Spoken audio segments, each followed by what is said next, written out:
Dobar dan, dragi ljudi. Evo nove teme. Za ovaj put odabrala sam temu energetske blokade uz pitanje o kojoj se čakri radi.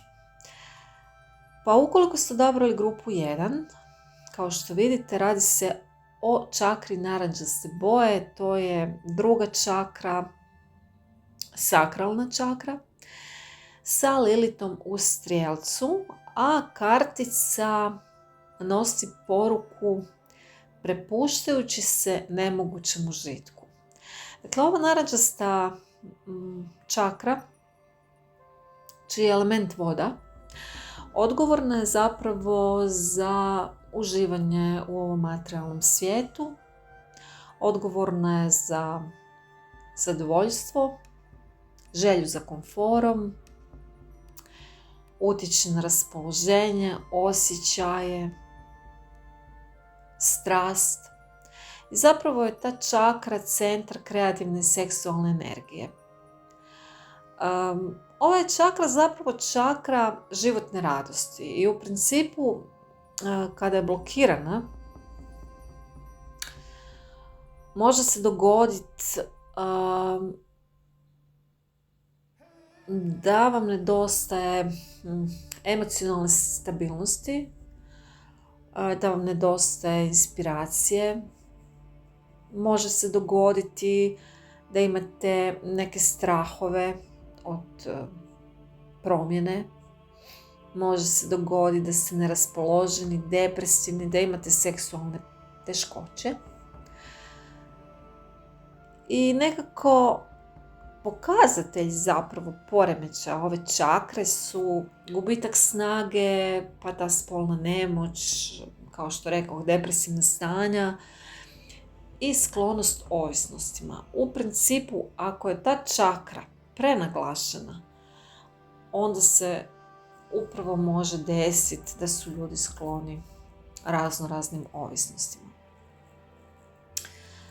Ova čakra je inače povezana i uz ženstvenost, uz ljepotu, uz zapravo osjećaj zemaljskog. Međutim, sa pritiscima, bilo na društvenom planu, bilo vezano uz neke, prošle traume ili određene izbore koje ste morali u životu napraviti, može se desiti da zapravo, izgubite vezu sa tijelom. Znači, ovdje bi bilo važno da prevaziđete svoje strahove, da prevaziđete ta nekakva negativna stanja i raspoloženja, možda čak neku zavist ili možda ljubomoru i da nekako ne smijete zaboraviti zapravo povezati se sa nekakvim dubljim osjećajima unutar sebe. Ovdje je zapravo potrebno osjetiti i proživjeti svoje emocije. To je ono što je ovdje ključno. Znači, nekako povratiti se tom svom zemaljskom izvoru. Pa ja bih recimo rekla po ovim kartama koje su se otvorile, to je Siddhartha špil koji je meni predivan. Dobili smo 4 dinara, smačeva i kartu kola. Rekla bih sa 4 dinara da ste zapravo vi podigli oko sebe zidove i da ste nekako možda čak previše kontrolirani. Kako da kažem, zatvorili ste se nekako, kao da ste usredotočeni na očuvanje svog prostora, svojih emocija, svoga tijela. Zadatak te druge čakre bi zapravo bio povezivanje s drugim ljudima, što je kod vas otežano. Znači, ovdje vidim da sa tom zatvorenošću zapravo vi imate otežano povezivanje s drugim ljudima, bilo da se radi o prijateljskim odnosima, bilo da se radi o familijarnim odnosima, bilo da se radi o ljubavnim odnosima. Međutim, sa kartama smača vidi se da ćete vi ipak osvijestiti osvijestiti tu svoju blokadu, jer as mačeva je zapravo simbolika čistoće misli, pomak prema naprijed i nekako mislim da ćete bez straha se početi neustrašivo probijati prema naprijed. Prvo, naravno, to dolazi kroz nekakvo osvještenje, a zatim ćete i sami shvatiti da bi bilo dobro da se počnete, što je ovdje zapravo i savjet, da se prvo povezujete sa malim skupinama ljudi, sa ljudima koji možda dijele slične interese kao vi. I na taj način ćete postepeno odblokiravati tu svoju drugu čakru i početi se povezivati s ljudima na jednom dubljem nivou. Ali naravno, ovdje je važno da i osjetite tu emociju unutar sebe, znači emocije ljubavi. Znači, počnite osvješćivati ono što nosite unutar sebe, počnite to izražavati. Nemojte to toliko kontrolirati, nemojte to toliko zatomljavati unutar sebe, jer ta blokada može nositi onda i neke možda poremećaje ili ne daj Bože bolesti. Ono što je meni interesantno, imamo kao treću kartu iz Siddharta špila, to je karta kola, na kojoj je tibetanski zmaj koji zapravo bit će velike moći. Tu je izražena muška energija koja vodi uspjehu, koja vodi kreativnosti, koja vodi pobjedi i meni se čini zapravo da taj vaš proboj prema naprijed koji će se dogoditi nakon što te svoje misli nekako očistite i osvijestite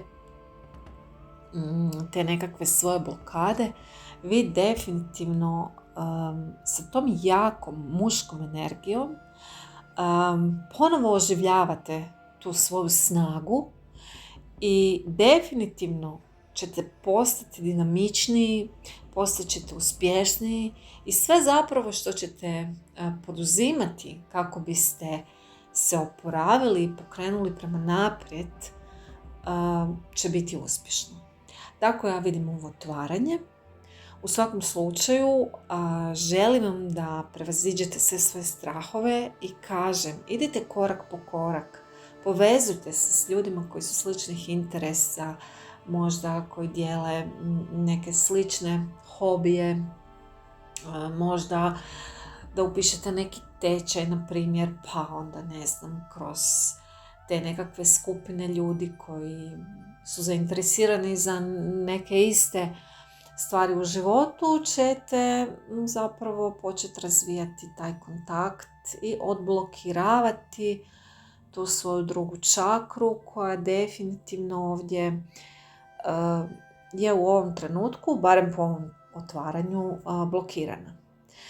Isto tako, bilo bi dobro možda da nabavite tigrovo oko ili sunčev kamen, pa možda vam pomogne u odblokiravanju te energije, ili pak da možda nosite narančasto. To je isto jedan od savjeta kako biste odblokirali tu svoju drugu čakru, koja definitivno nakon što bude odblokirana vi ćete ponovo steći i samopouzdanje, bit ćete kreativniji, inspirativniji, imat ćete više energije za svakodnevne životne stvari, za nove poduhvate i definitivno budite mudri, idite korak po korak i zapravo ćete shvatiti da ti osjećaji koje nosite u sebi su zapravo jednostavni, da ih je vrlo lako iskazati ukoliko budemo što otvoreniji prema ljudima i svijetu. Grupa broj 1, želim vam sve najbolje i čujemo se u nekom narednom videu. Bog!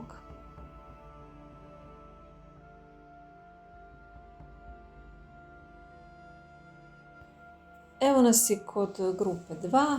Dobar dan svima, dragi ljudi. Ukoliko me slušate, hvala vam na tome i hajmo vidjeti što se energetske blokade tiče, koja nam je čakra ovdje u problemu. Karta koju sam izvukla jest karta pod uplivom sunca u ribama sa porukom Muza živi u mojim snovima. To je karta ajne ili ti 6. čakre, čakre 3. oka. To je duhovno središte, duhovna mudrost koja uključuje intelekt, pozornost, percepciju, svjesnost, znanje, spoznaju, viziju, snove, maštu. I pod uplivom je planete Urana, što je zapravo vrlo znakovito, jer Uran je upravo ta planeta koja gleda unaprijed u budućnost i tu su naglašeni ti bljeskovi intuicije koji su ovdje povezani s ovom čakrom. Ova čakra utječe na živčani sustav i na psihu i ukoliko je harmonična, ona definitivno daje određenu tu duhovnu mudrost koju sam spomenula, daje dobro razvijenu intuiciju i razumijevanje događaja, ljudi i života općenito. Zapravo sa harmoničnom čakrom 3. oka vi zapravo imate sposobnost vidjeti ljude kakvi stvarno jesu. Imate sposobnost gledanja kroz maske i oklope i razumijevanja onog što neki čovjek u samoj biti jest, odnosno imate sposobnost prepoznati istinu i uvidjeti zašto netko djeluje na način na koji djeluje, bez obzira na riječi i na ono što govori. Obzirom da je muza zaštitnica, znači pjesništva, umjetnosti, znanosti, predstavlja nadahnuće. I ukoliko vam je blokirana, vi unutar sebe imate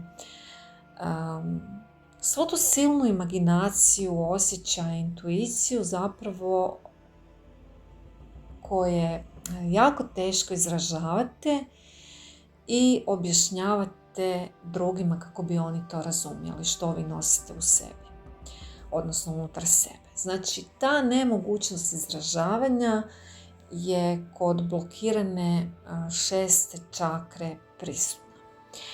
Međutim, ono što ovdje savjet je to da se vi ne biste trebali sramiti svoje hipersenzitivnosti, jer sa suncem u ribama ovdje definitivno je naglasak da je ova druga grupa zapravo vrlo senzitivna grupa, da imate misli i dušu koja je ispunjena snovima o ljubavi i da nekako da se često možda osjećate kao da ste na rubu i kad tonete, odnosno kako da kažem, kad ulazite u taj svijet iluzija, jer vam se čini da je život okrutna borba, vi zapravo biste trebali u tom momentu shvatiti da taj unutarnji svijet, ti vaši snovi, ta vaša mašta zapravo donosi vama dobro u život, da vam donosi inspiraciju i zapravo značenje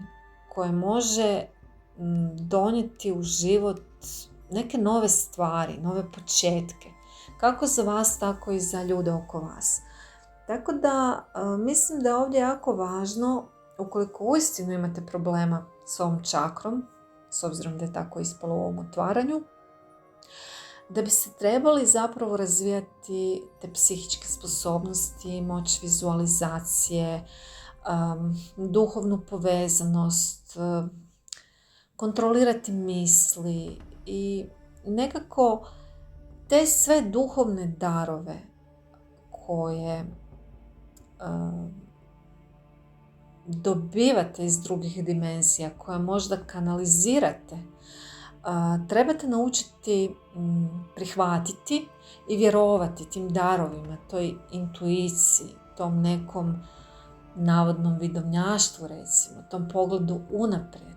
Jer ako je blokirana, onda zapravo sve to ne prihvaćate, teško učite nove stvari, ne vjerujete toj svojoj intuiciji, I onda se tu može pojaviti recimo slaba koncentracija, kaotične misli, osjećaj besmisla, mogu vam se pojaviti i glavobolje.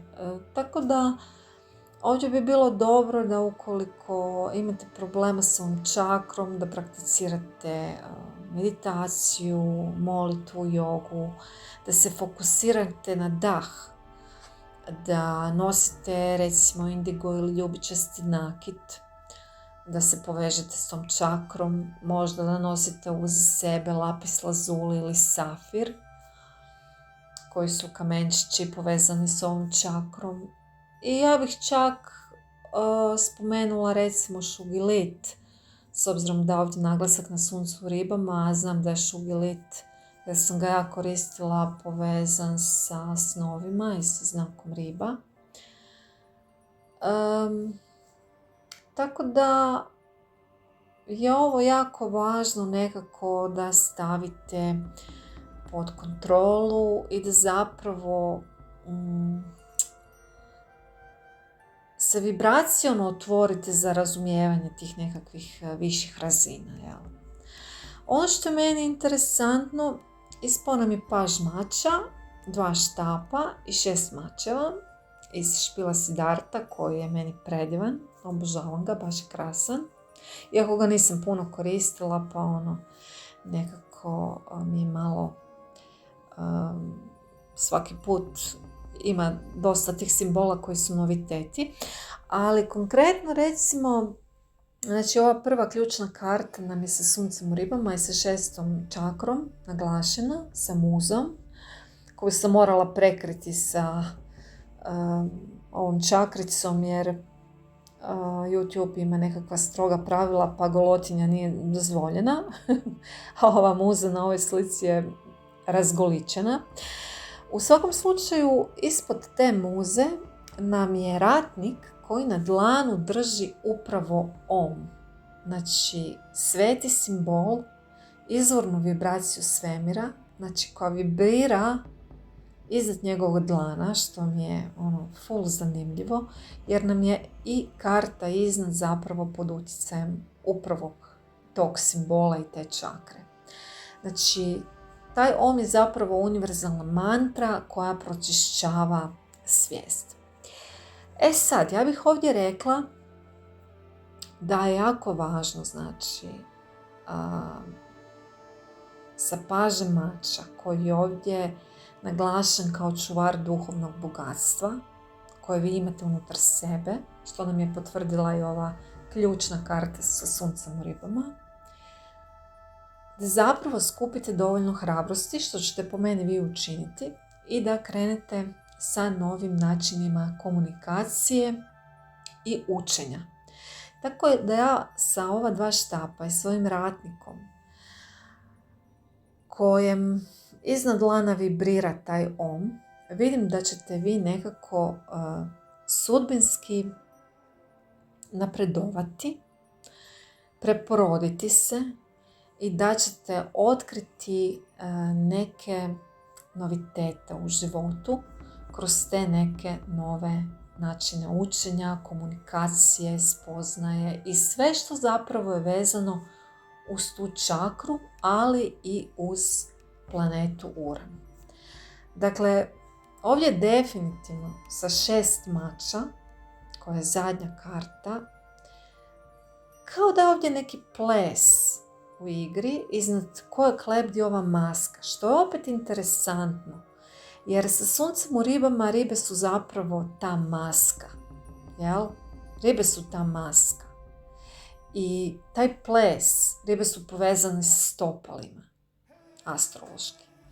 Tako da ja vidim tu promjenu, taj prijelaz kod vas, to oslobađanje od zapravo emocionalne prtljage i definitivno vam tu stoji nekakav sudbinski preporod koji će se dogoditi na neki način kroz promjenu tog razumijevanja viših razina. Znači, vi ćete u jednom momentu definitivno kao da će se to treće oko otvoriti I sve ovo što sam vam ispričala, svi ovi simboli koji su se tu otvorili, a koji zapravo su se sklopili u jedan mozaik, jer su točno povezani sa znakom riba koja nam je ključna karta i sa 6. čakrom 3. oka, vi ovdje definitivno otvarate put tim nadprirodnim silama zapravo da uđu u vaš život i da vi pročišćeni i novi počnete drugačije živjeti i drugačije gledati na događaje, stvari i ljude. Zapravo gledat ćete tek onda istinski pravo ljude i događaje onakve kakvi jesu. Znači, to bi bila nekakva pozadinska priča. Znači, to neće više biti ova površna priča, nego pozadinska priča koju ćete vi jako dobro vidjeti, uočiti, shvatiti i razumjeti na toj jednoj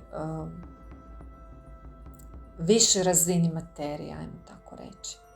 Tako da eto, grupu broj 2, ja vam želim sve najbolje, želim vam da se to vaše duhovno središte u stvari dovede u red, jer ako je u balansu, onda su ljudi duhovno i fizički u ravnoteži i onda više nema bojazni za to da vas netko neće razumjeti ili da nećete vidjeti ono što zaista trebate vidjeti na putu kojim kročite. To bi bilo to, želim vam sve najbolje i čujemo se u nekom narednom videu. Bog!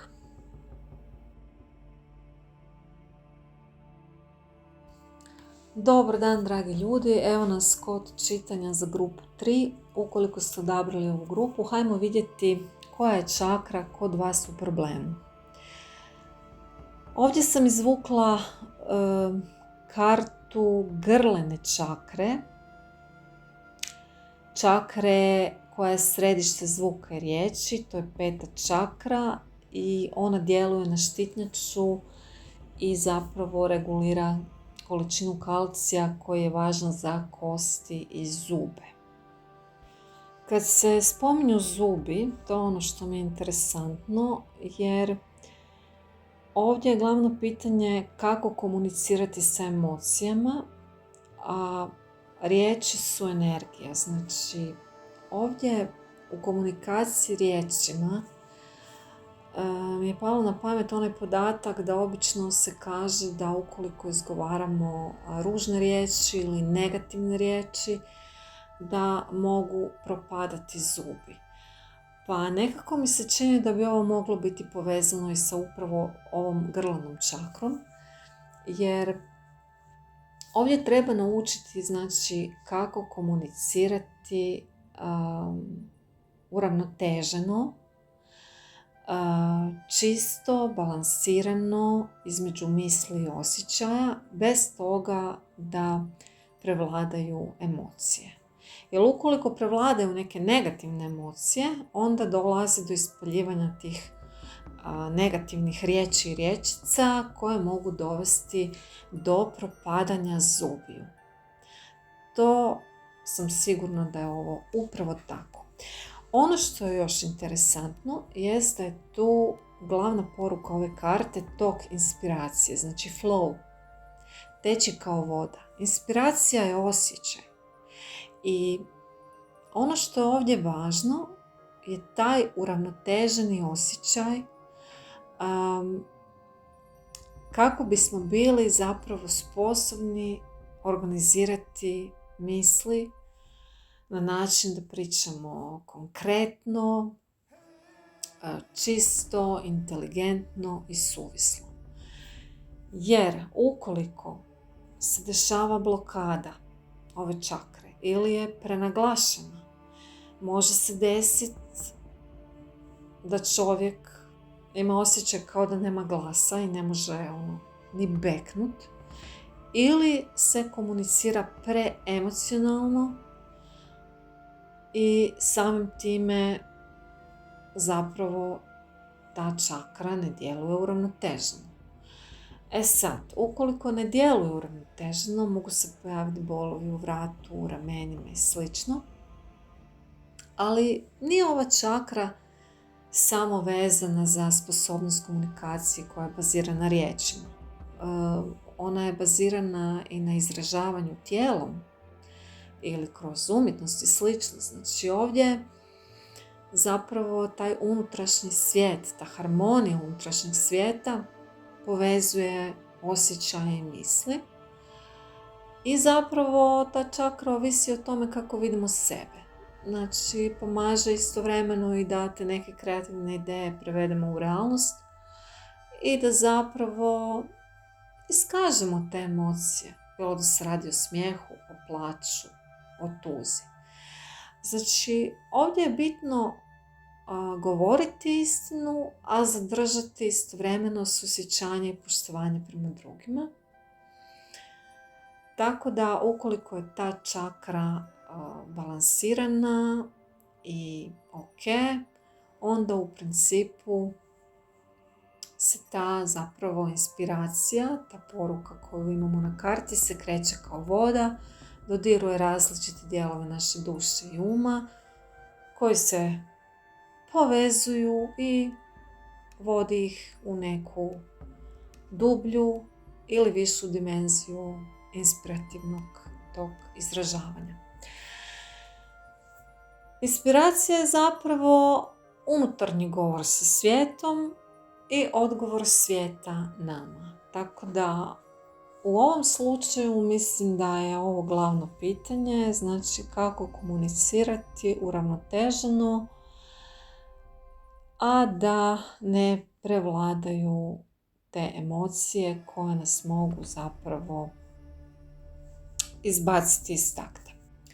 Dakle, ta zapravo grlena čakra je sposobnost komunikacije, uravnotežene komunikacije koja zapravo gradi veze sa ljudima i svemirom i u biti ukoliko je ona harmonična, onda je harmoničan i naš unutrašnji svijet koji povezuje znači emocije i misli. Ovdje se otvorilo vitez kupova, karta umjerenosti, karta smrti i Siddhartha špila koji je meni predivan. I zapravo ja bih rekla sa vitezom kupova da vi uistinu imate taj osjećaj. Vi imate osjećaj, ali ne bih rekla da imate ravnotežu. Dakle, ova karta umjerenosti nam govori da se vi na neki način morate počistiti i pronaći nekakvo rješenje, nekakav ključ izlječenja samoga sebe. Vi nekako kao da idete iz krajnosti u krajnost, a zapravo ne izražavate riječima uravnoteženo ono što bi trebalo. S jedne strane imamo emotivnu komunikaciju i to prenaglašeno emotivnu sa vitezom kupova, a s druge pak strane imamo komunikaciju mislima i komunikaciju zapravo baziranu na izražavanju tijelom.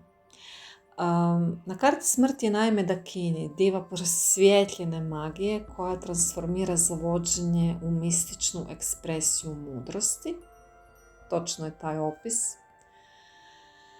u knjižici vezano uz ovu tarot kartu i ona predstavlja zavođenje, strast, posesivnost, okus zabranjenog.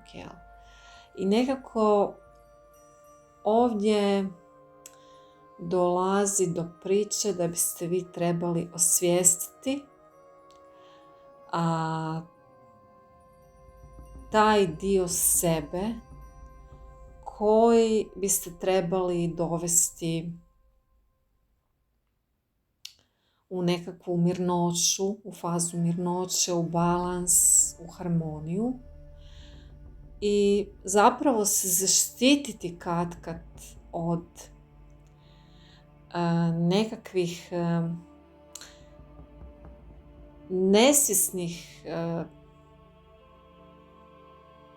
dijelova vaše psihe koja utiče na vaše ponašanje, kako ne biste bili povrijeđeni i kako ne biste kroz tu emotivnu komunikaciju zapravo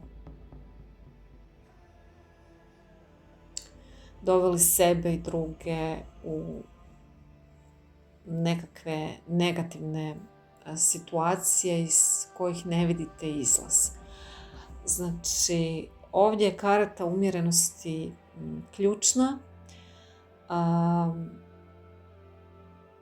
Bitno je, znači, pročistiti se i bitno je zapravo